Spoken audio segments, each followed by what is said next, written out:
In this video, we're gonna talk about how to start planning for retirement at age 25. So if you're just starting out your retirement planning, this video is for you. And if you're looking for the basics in retirement planning, you've come to the right place, because I'm gonna start out this video talking about a couple of strategies and types of accounts to help get you on track for your retirement so we can take action and get that ball rolling. And then I'm gonna talk about 3 tips to help improve the chances of you reaching your retirement planning goals. And then we're gonna talk about what I think is the #1 key ingredient to reaching your retirement planning goal. So if you can make this one change, you're gonna dramatically increase the chances of you reaching that goal. And I'm gonna prove it to you. What's going on, guys? Welcome back to the channel. Or if this is your first time at our channel, welcome to the channel. My name is Travis Sickle, and let's jump right into it. So before we get into the strategies, I do want to explain why age 25. Why am I making a video on retirement planning for the age of 25? And that is because it's really at the beginning of your life, of your retirement planning life, in order to save for your future. So you have this massive runway in front of you and an opportunity that you need to seize. It is not an option. It's something that you need to do, and it's going to open up more doors later on down the road. It's going to give you stability so you can make the decisions that you want to make. So whether retirement is actually not working or financial independence, it's really the same thing.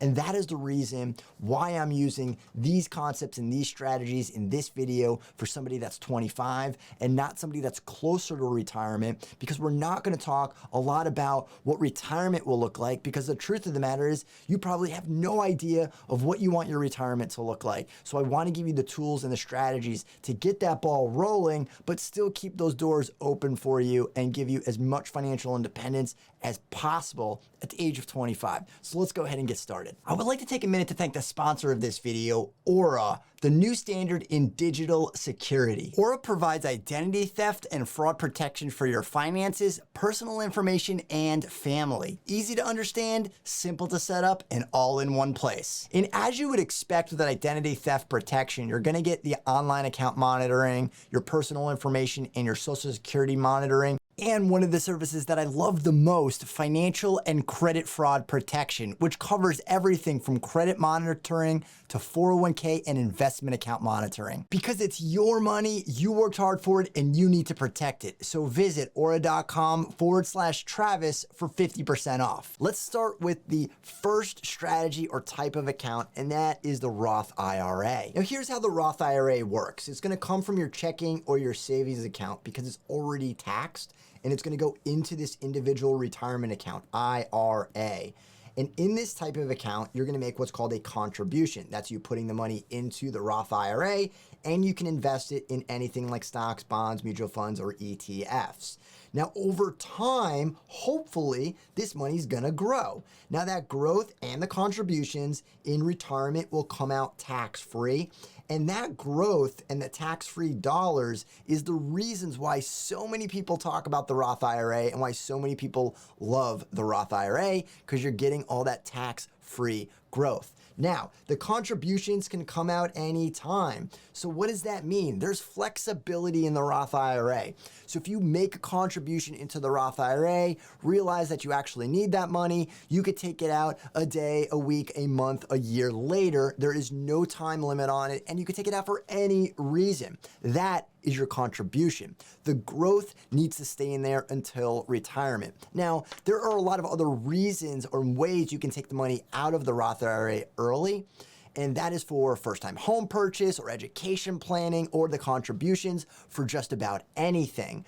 But here's the deal. Leave the money in the Roth IRA. Don't touch it. It should be an absolute last resort that you would take $1 out of the Roth IRA before retirement. So we talk about it a lot on this channel and a lot in the industry, that the Roth IRA is more or less like the Swiss Army knife of retirement plans because it could do so much. But the truth of the matter is, if you want to maximize that Roth, keep the money in there, keep it growing, keep it working harder for you over time.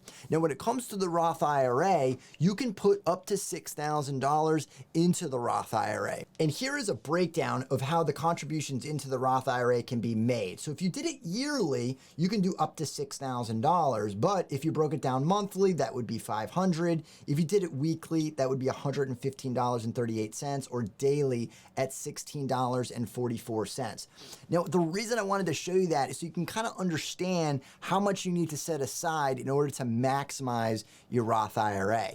But even at $6,000, it's probably not enough for you to reach your retirement planning goals. So while the Roth IRA is a great savings vehicle, it's not going to solve all of your retirement planning needs. So let's go ahead and take a look of why that is and what it would look like over time. So if we make these contributions starting at age 25 at $6,000 every year, we want to check to see how much money we're going to have at age 50, 60, and 70, just so I can show you how this works. Now, I'm going to use for this example a $6,000 contribution each year, but we're going to break that down monthly because that's the most likely way that you're probably going to save. Almost every single person that I know saves monthly or per paycheck. One of those two is usually the way that we're putting money into these accounts. So for the Roth IRA, we're going to make a $500 contribution for 25 years, age 25 up to age 50. So let's go ahead and start there, and I'm going to show you what this math looks like.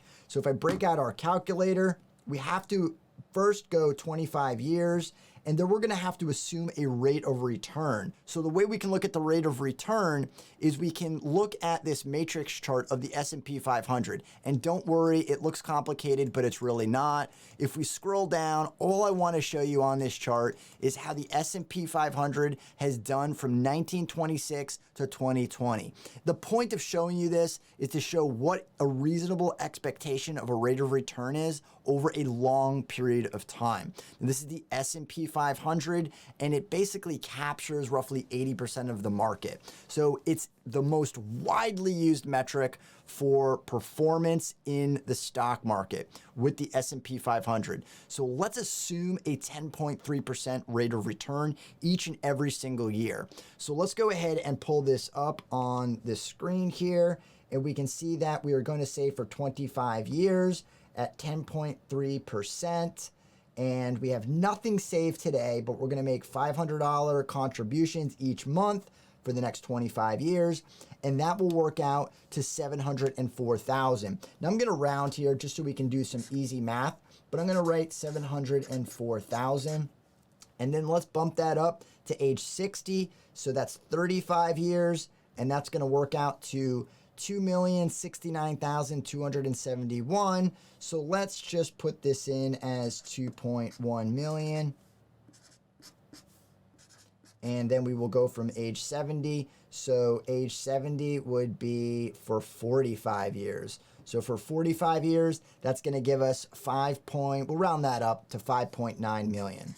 We can come back and add more numbers to this later on. So what we'll do is here is 6,000 to age 50 is 704,000. But there's a bit of a problem there, and that problem is 704,000 in 25 years is not going to be worth 704,000. It's going to be worth less. How do you figure that out?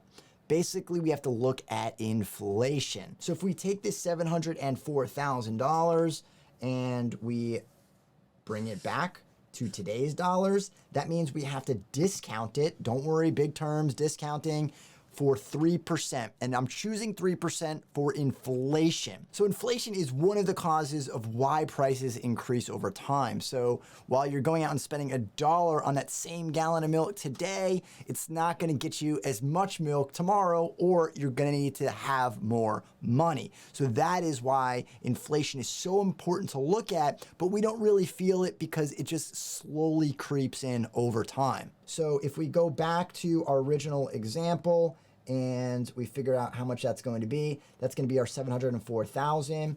And if we reduce this down by 3%, what is that today? That's going to be the equivalent of 333,000. So I'm just going to write 333K right here because this is today. So this is what we're looking at for today. So let's go ahead and do the same for our 35 years or age 60. So what is that going to look like? So if I put a 0 there, put our $500 back there, and that is going to be our 10.3% there. That's going to be our $2,069,271. We could do exactly the same thing. We can zero that out, and we can bring this to 3%. That is going to be $725,000. So let me go ahead and write that here, $725,000. And then we can look at the final number, which was 45 years at 10.3%. And we have nothing saved today, $500. That is going to be 45 years, $5,875,840. Same thing, we can discount it back at 3%, and that is going to be $1,525,822.76. So let's go ahead and just write that out really quickly. And you don't really need to know exactly how to do all of this math. If you're just starting to get comfortable with retirement planning, then you can kind of get an idea, hopefully from this video, on exactly how much you actually need to start saving. So that's $1,525,822.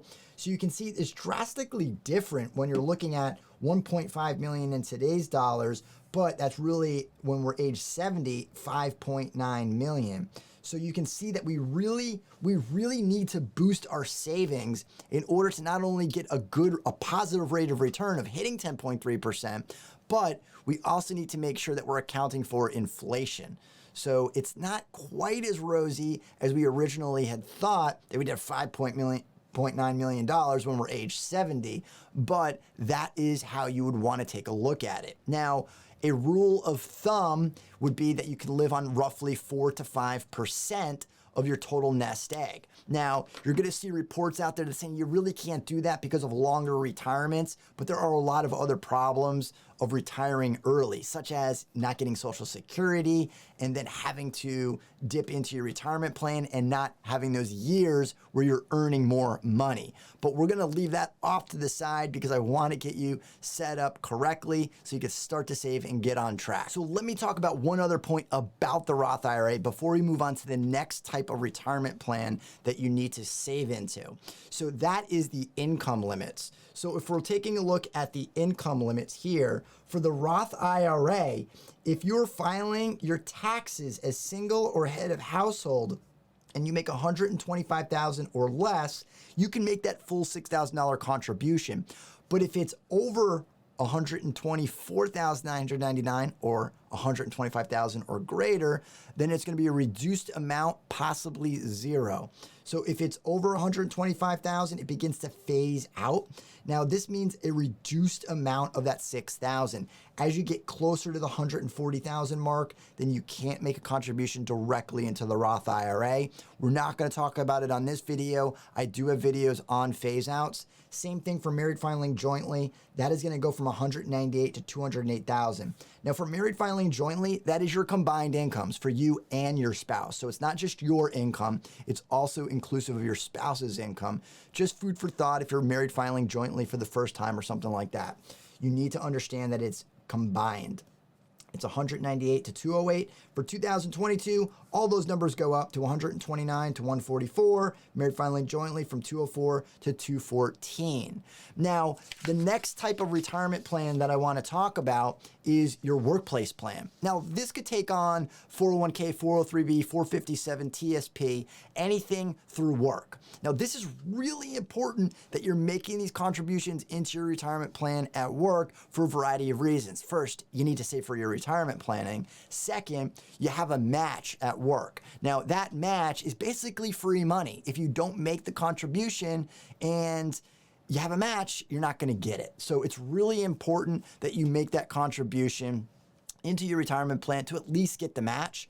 But from the numbers that you saw before, you're likely gonna need to save even more than just a match. So as soon as you can, get it up to 10, 15, or 20%, or even more, depending on how much money you want in retirement.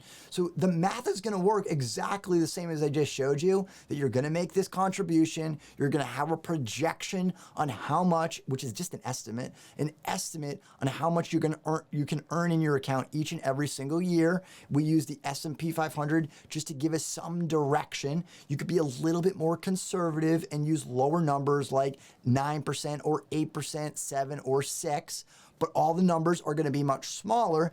Doesn't mean that's how you're going to end up, but having the right projections matched with the right investments means you're going to reach your goal. Think about it just like anything else you've ever done.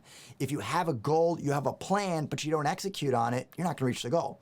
But if you have that goal, you have that plan, and you do execute, you do follow through, you're going to have a lot higher chance of reaching that goal, but it's not guaranteed. Same thing with your retirement plan, something that you need to constantly revisit, not necessarily make changes to, but revisit and make tweaks, possibly save even more to reach the goal. So that is a little bit on two separate types of accounts, the Roth side and your retirement plan at work. Now, the retirement plan at work could have a Roth side to it, which I haven't talked about, but generally when I'm talking about a retirement plan at work, it goes in pre-tax. So now we have an after-tax account, which is the Roth, and then we have a pre-tax account, which is your retirement plan at work. That's what we're talking about right now. So let's go ahead and compare the two so you can understand the balance. And that is a key right there, the balance between these two types of accounts.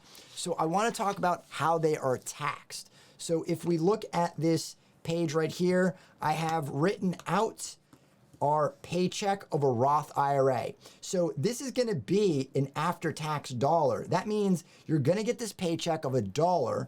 It's going to get taxed. In this assumption, I'm assuming a 12% tax bracket. So that means 12 cents on the dollar are going to be withheld. So that means you're left with 88 cents.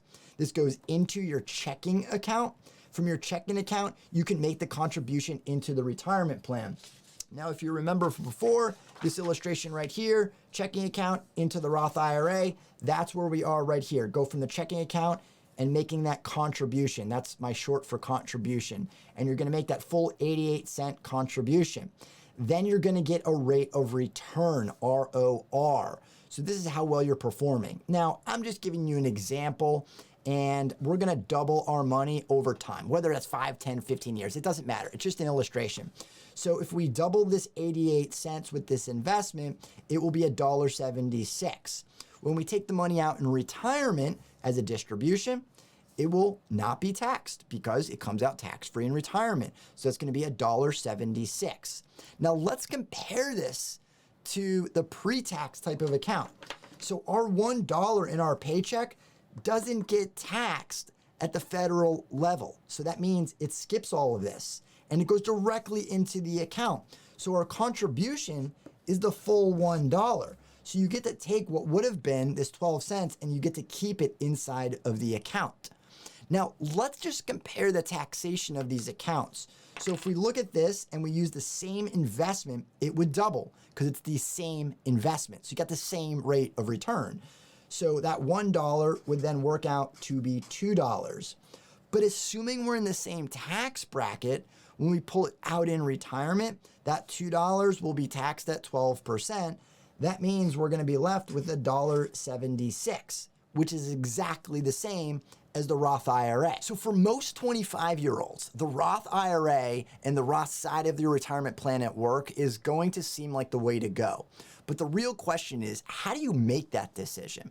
So you want to look at things like your credits and your deductions. So whether or not you would qualify for either a credit or deduction would be dependent on your income. So you need to kind of have some forethought, some planning involved when you're making that decision. So it's going to be dependent on your family size, if you're married filing jointly, your filing status, if you're single, head of household, whether or not you have kids now, or whether or not you're going to get a raise or a bonus. There are a ton of things that are going to go into the decision of whether or not you should put it into the pre-tax or the post-tax. The 401k, the traditional side, or the Roth 401k. Credits and deductions. So the name of the game is to smooth your taxes over time.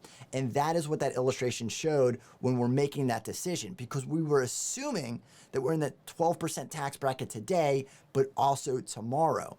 But that's not always the case, because if we look at these tax brackets here, we could see that over time they increase. So if you're single and you earn more money, the more money you make, the higher your tax bracket goes. So if you're in the 24% tax bracket and you're making $90,000, it might make sense to put in a little pre-tax money so you don't have to pay any of the 24% tax bracket and just jump into the 22%. But this gets magnified if you have certain credits or deductions, because it's in addition to your federal taxation. So it does get a little complicated, but if you take a step back, look where your income could possibly fall, see if there's any credits or deductions that are pretty close, and then you can help make that decision or start to make that decision on where you should put those retirement planning dollars. Now, there is a third type of account that is for the self-employed, the independent contractor, or if you have a side hustle, you could possibly qualify, and that is the solo 401k. Now, the reason I wanted to throw it into this mix, if you don't have a W-2 job, you own your own business, this could be a great option. But even if you have a W-2 job and you just want to save more, then if you have a side hustle, then you could possibly qualify to open up a solo 401k and get even more money into your retirement plans. Now, the solo 401k, the reason you would want a solo 401k, even if you have a retirement plan at work, is so you have the flexibility of getting even more money into your retirement plan. So you can only put up to $19,500 for 2021 or $20,500 as the employee into your retirement plan at work, in addition to a match. Now, depending on your plan, you might be able to make a non-deductible contribution to get it up to the maximum, the absolute maximum of $58,000 for 2021 or $61,000 for 2022. So let me go ahead and pull it up on the screen just so we can clarify that a little bit more. Now, for the 401k, 403b, most 457s, including the solo 401k, this is how much you can put in as an employee. But you might not be aware that you can actually get up to $58,000 into all of these plans, or $61,000 into all these plans, meaning a 401k and a solo 401k combined. This Roth IRA down here is separate. That's a separate $6,000. That will actually aggregate with the traditional IRA. But let's stick to the basics right here. For the 401k and the solo 401k, it would be combined. So for example, as an employee, if you put in $10,000 into your 401k at work, then you can only put in $9,500 into your solo 401k. So the solo 401k could be a great way you can get a little bit more into that retirement plan. Plus, as a self-employed independent contractor, somebody who has a side hustle, if you open up that solo 401k, you can make up to a 25% matching contribution, also known as a profit sharing contribution for the solo 401k. But it's going to give you a little bit more of an edge for your retirement planning goal, which you can see by the math is so important. The longer time frame that you have and the more that you're saving, the better off you're going to be when it comes to your retirement plan. So it's really important that you take action on this stuff and start to save into the Roth, start to save into your retirement plan at work. And if you need to do more, go out and get a side hustle. If you don't already have one, earn a little bit more and put it away, because that's going to help boost your retirement plan significantly versus obviously not doing that. Now, here's where we're going to change the mindset. So tip number one to improving your success is finding balance. So everything I talked about was just focus on saving for your retirement. And that's great. If you're super excited about getting on track, go ahead and start saving and get the money into the Roth and the 401ks, 403bs, and get that ball moving. But you need to find balance. And that means you need to make sure that you have a cash reserve, making sure that your insurances, like your income protection, also known as a disability policy, is in place, along with life insurance if you have a need, and also making sure that you can live life today. If you can't pay the bills, then there's no sense in saving for retirement because you're going to pull that money out and then there are penalties and consequences to doing that. So find balance. And again, if you need to go back to that step I talked about before where you get a side hustle and get a solo 401k so you can save more and earn more, that's what you need to do. So number one, find balance. The second thing that we want to talk about is the speed. Understand that things don't happen really fast. You need to start making those contributions. So even if you looked at these numbers before and you thought, you know what, 1.5 million, that seems like a lot of money when I have nothing saved, or 5.8 million, that is a ton of money, especially when you're starting at zero. How am I supposed to get there saving just 500? But just understand, it's important to understand the speed of things don't happen quite as fast as you think. Now, the third point is understand one of the most important concepts of these 3 tips, and that's understanding that you live on an island. You cannot keep up with the Joneses. Don't even try. There's a good chance that most of your friends and family are living above their means. They're spending more than they're earning, or they're not saving enough. They're not balanced. So just understand that if you're looking at somebody who has a similar job and you're looking at their lifestyle, chances are they're living a higher lifestyle than they're actually earning, and they're not saving enough. You have to be comfortable living like nobody else on an island by yourself in a mental state. I know that's super difficult for so many people to do it because they're like, well, I earn this and I know this person earns that, and they're doing this, this, and this, and I'm not gonna be able to do anything. Well, if you wanna do those things, you gotta go out there and earn more money, or get a side hustle, or change something that will allow you to do what you're trying to do. But you gotta find the balance, you gotta control the speed, and you gotta understand that you can't keep up with the Joneses, that you live on an island. If you can start to do that, you're gonna greatly improve your chances of reaching your retirement planning goals and not have so much stress. And that's really, really important. Which brings me to the last and what I would think is the most important part of retirement planning, investing, and just living a financially responsible life, and that is patience. Patience is the number one key to reaching your retirement planning goals. It is not complicated. You don't need the next hot stock tip of the day. You don't need the ultimate trading strategy. You just don't need any of that. You can make a lot of minor tweaks to your retirement plan and which accounts you save into and how often you rebalance and stuff like that. But the truth of the matter is, it comes down to patience.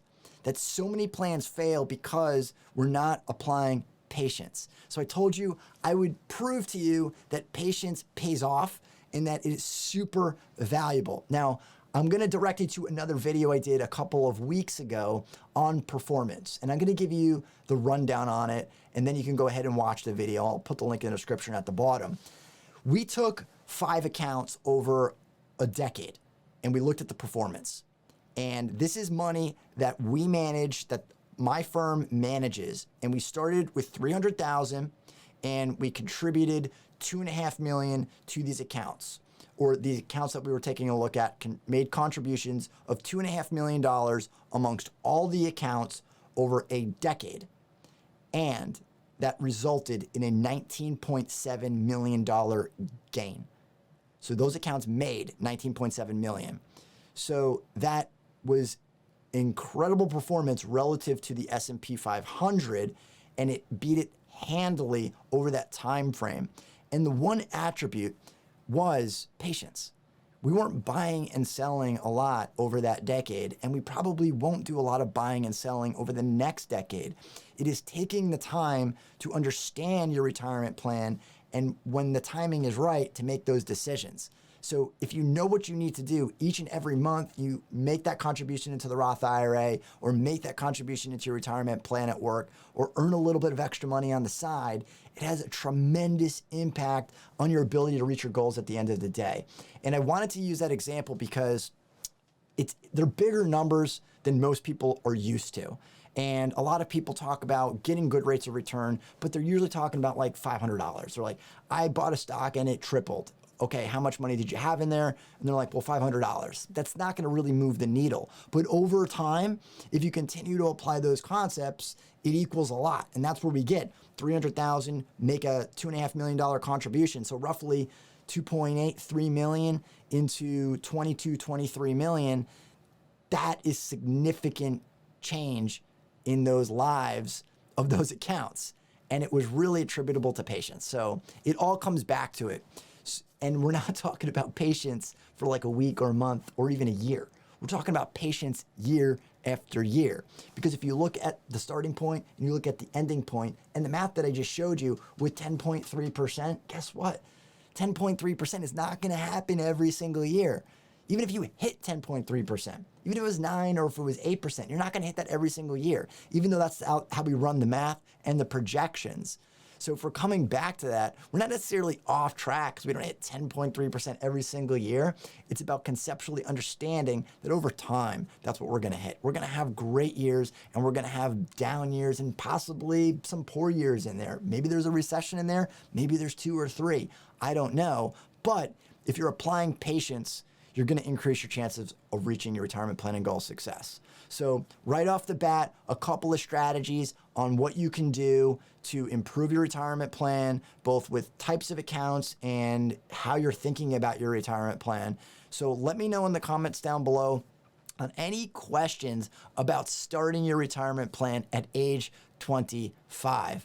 And I will do more videos on this. Let me know in the comments down below. If you've enjoyed this video, be sure to subscribe and leave your comments down at the bottom.